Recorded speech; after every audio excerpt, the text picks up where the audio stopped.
বিকেল হলেই এইসব আনহেলদি খেতে খুব ইচ্ছে করে।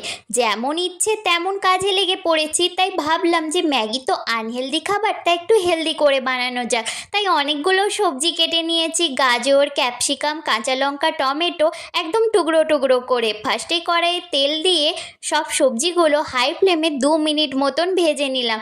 তারপরে পরিমাণ মতন জল দিয়ে সামান্য একটু নুন আর হলুদ গুঁড়ো দিয়ে ভালো করে ফুটিয়ে নিচ্ছি। জলটা ভালো করে ফুটে এলেই দুটো ম্যাগির প্যাকেট দিয়ে দিলাম আর ম্যাগিটা সেদ্ধ হওয়া অবধি অপেক্ষা করলাম।